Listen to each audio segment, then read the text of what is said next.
Hey everyone. That was a really cool intro. Yeah, so here for another Coffee and Commerce. I'm really thrilled to be here with my friend Marco de Paulis. I have my Whiplash mug. Hey, I don't even have one, so good for you.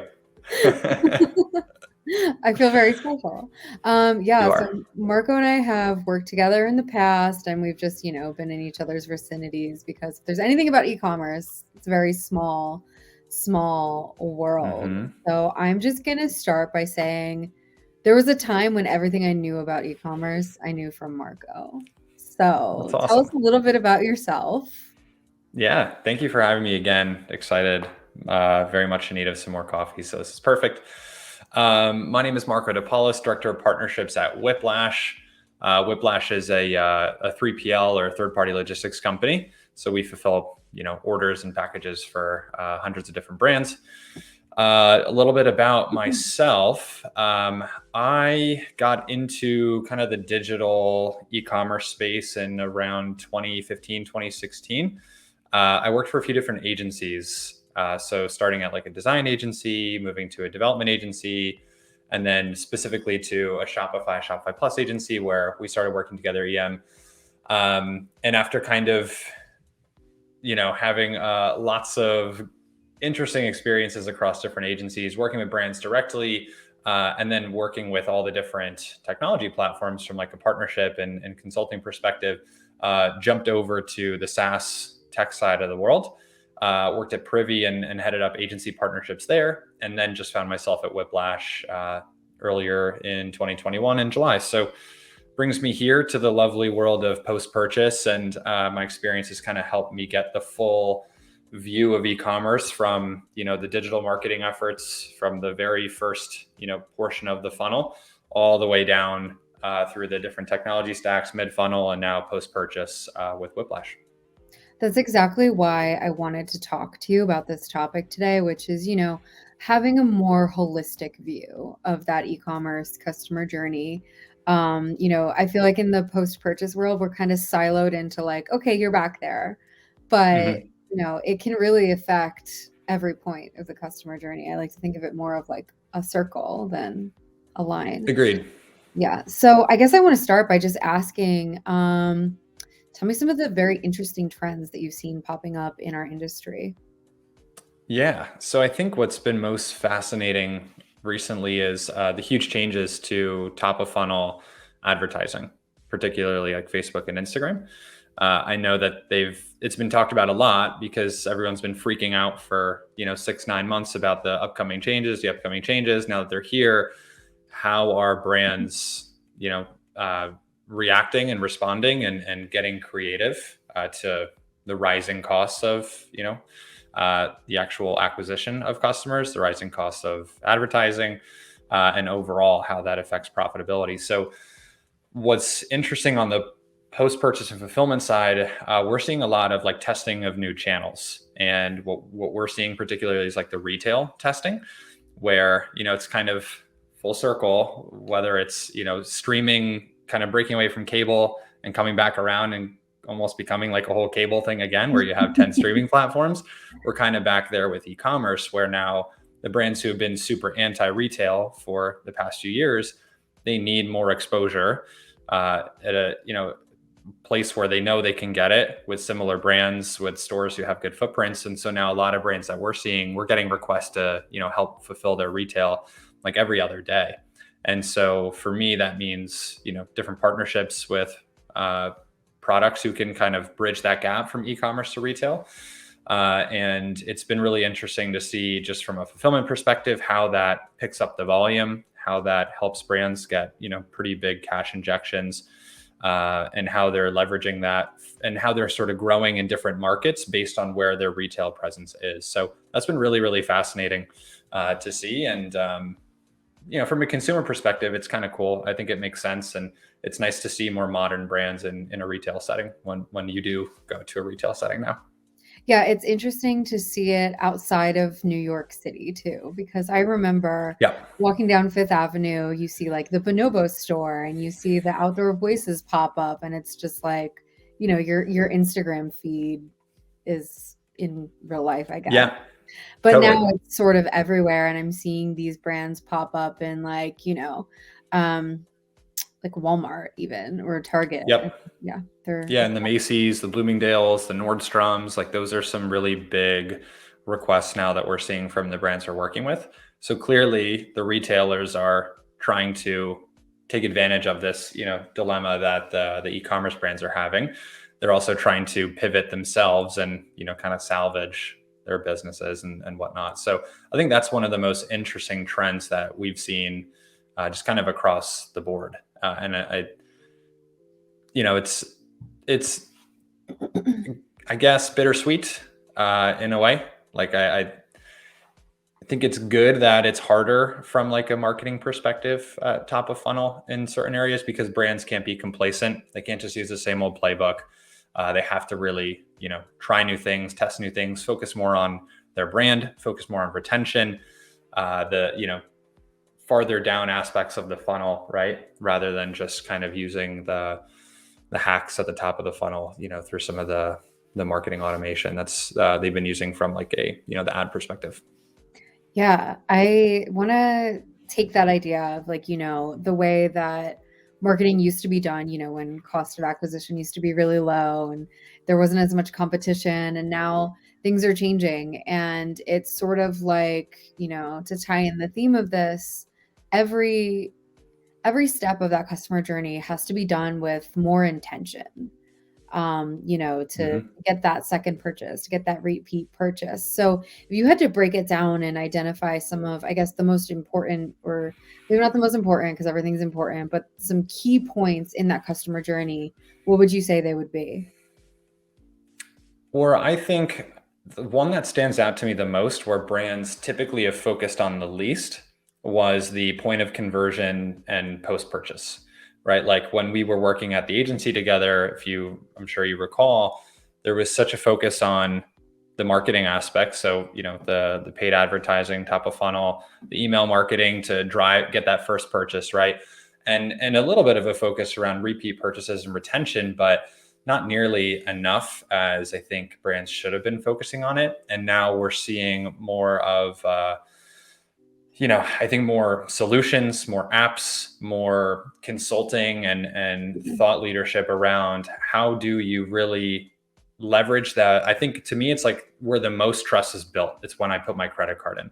How can you maximize that moment and turn that into an opportunity to sell me more, keep me really excited where my emotions are on a high, continue to engage with me where I'm very curious about what's going on with my order after I just paid you my money. I want to know how to use this product. I want to know how to style this product. I want to know other complementary products that you have that I might want to consider purchasing next.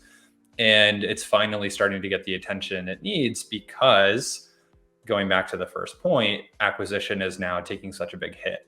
And so instead of just focusing on constantly churning for new customers and just getting one purchase out of them and going to find more, let's focus on a more profitable aspect of driving sales and revenue, which is driving more repeat purchases out of someone you've already paid to convert once. And now, us being on the post-purchase side of the world, I feel like we're getting more visibility into this, and that's where I think there's still the most room for opportunity for brands.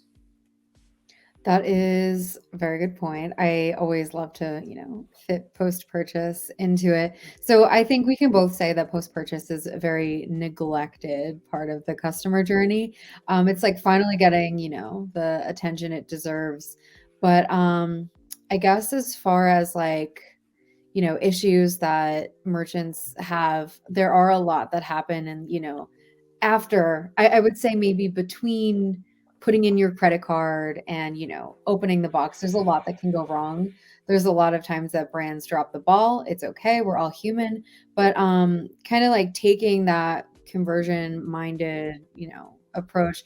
What do you think brands can do if they're, either having repeat problems in that post-purchase space, or, just, even one-offs? Yeah, I mean, there's a lot. I think a few of the things that come to mind. First is just improving the communication and the visibility of, hey, you made this order. Let's build a nice flow for the order confirmation from like an email or SMS perspective, and get the tools that allow people to see where their order's at.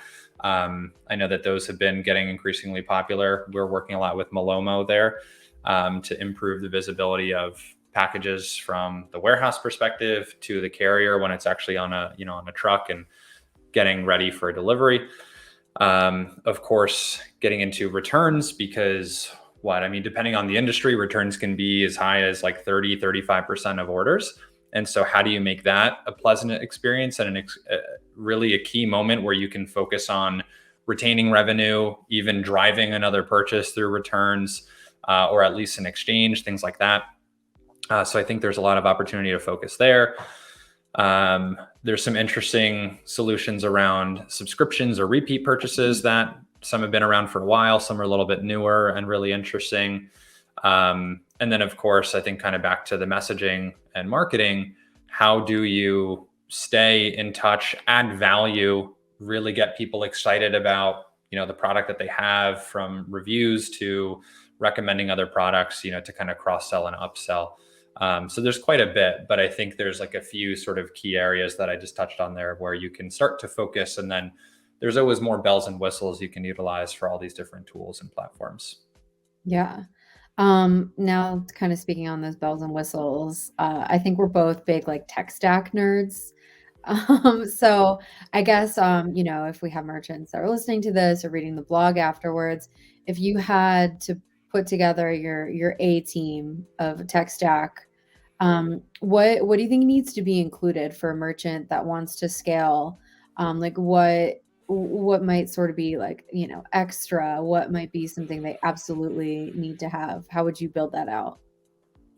Okay. That's a big one. All right. So I'll think of a few, and as we know, like there's tens of thousands of apps Yeah. and just in Shopify. So Yeah. super hard to cover everything. But I think there's like a few core components that I think about. And again, I think a lot in terms of like the funnel.